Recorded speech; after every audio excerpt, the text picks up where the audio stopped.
زندگی میں کچھ لمحے ایسے آتے ہیں جو ہمیشہ کے لیے دل پر نقش ہو جاتے ہیں۔ آج ہم محمد ناصر صاحب کی تحریر کے ذریعے ایک ایسے ہی گہرے روحانی سفر کو محسوس کرنے کی کوشش کریں گے جو ایک بہت ہی مبارک منزل پر مکمل ہوا۔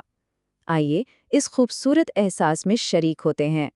اس کہانی کی شروعات ایک بہت خاص وقت سے ہوتی ہے، 23 رمضان المبارک سال 2026۔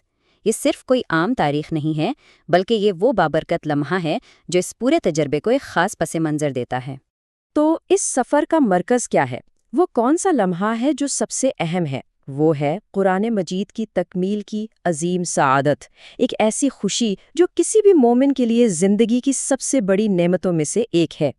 لکھنے والے اس لمحے کو اپنی زندگی کا ایک سنہری باب کہتے ہیں، اور وہ یہ بھی واضح کرتے ہیں کہ یہ ان کی اپنی کوشش سے نہیں، بلکہ یہ اللہ کے بے پایا کرم اور خاص فضل کا نتیجہ ہے۔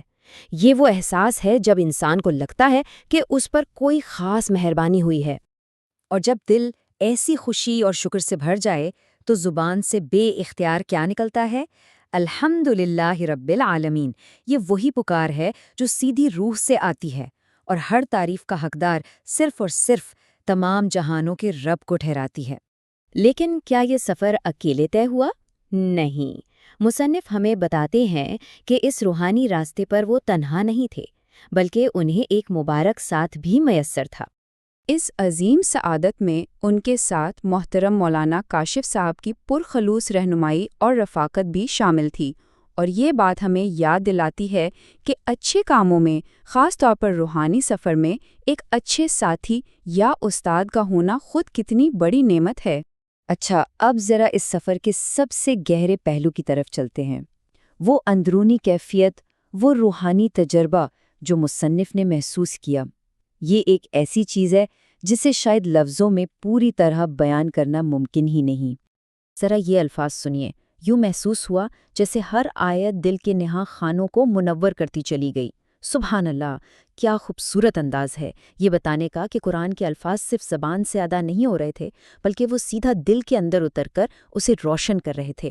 یہ ایک احساس ہے جو لفظوں کی قید سے آزاد ہے۔ تو بات وہی ہے کہ کچھ تجربات ایسے ہوتے ہیں جنہیں صرف محسوس کیا جا سکتا ہے، ان کو پوری طرح بیان نہیں کیا جا سکتا۔ یہ بھی ان میں سے ہی ایک تھا، ایک گہرا ذاتی روحانی احساس۔ لیکن یہ کہانی یہاں ختم نہیں ہوتی۔ حقیقت تو یہ ہے کہ یہ تکمیل ایک اختتام نہیں، بلکہ ایک نئی شروعات ہے، ایک نئے عہد کا، ایک نئے وعدے کا آغاز۔ تو وہ نیا عہد کیا ہے؟ اس کے 3 قدم ہیں۔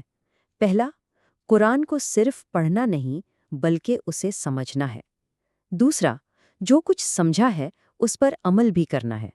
اور تیسرا، اسے اپنی زندگی کا حقیقی رہنما بنانا ہے۔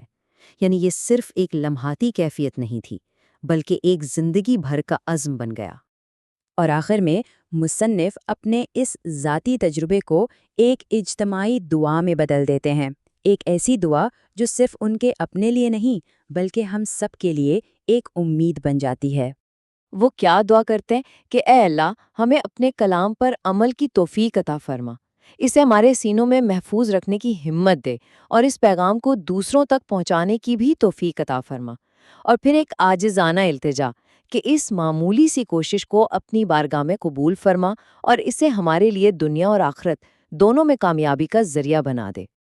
اور اسی پر اثر اور دل سے نکلی ہوئی دعا کے ساتھ یہ خوبصورت تحریر اپنے اختتام کو پہنچتی ہے، ایک ایسی دعا جو شاید ہم سب کے دل کی آواز بھی ہے۔